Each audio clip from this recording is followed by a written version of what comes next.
attache l'âne auparavant. Et quand il en sort, plus de Zizou, plus d'âne. Bon, il se dit, je me suis peut-être trompé, j'ai quand même regardé un peu plus loin, il fait le tour de la place, il va regarder dans les rues adjacentes, pas de Zizou, pas d'âne.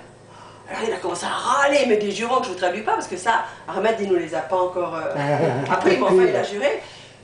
Et puis, il est retourné chez le barbier, avec un petit bakchich, il lui a dit, demandé s'il pouvait monter sur la terrasse de l'échoppe.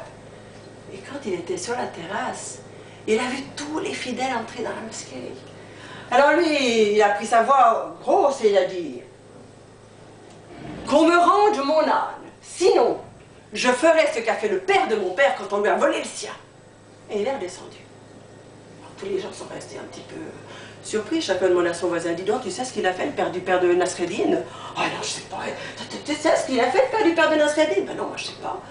Puis quelqu'un a dit, dis donc, si on ne sait pas, c'est que ça doit être grave, hein, parce qu'on doit y cacher, donc, qu'est-ce qu'il a pu faire, le père de Nasreddin? Et tout le monde a commencé à se demander. Et la rumeur est sortie comme ça de la ville, elle est allée jusqu'à la campagne, jusqu'à la cabane de Roseau, monsieur Ibrahim, où étaient les 3 voleurs et Zizou. Et le plus jeune des voleurs a dit au chef, dis donc, toi tu sais ce qu'il a fait, le père de Nasreddin, quand on a volé son âne?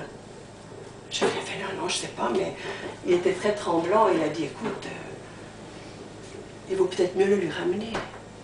Et ils ont ramené l'âne à Nasreddin. Et Nasreddin a pris son âne, il était prêt à partir. Quand le chef des voleurs lui a dit, dis donc, je t'ai ramené ton âne. Tu peux peut-être me dire ce qu'il a fait, le père de ton père, quand on lui a volé le sien. Qu'est-ce que tu veux qu'il fasse? Il en a acheté un autre.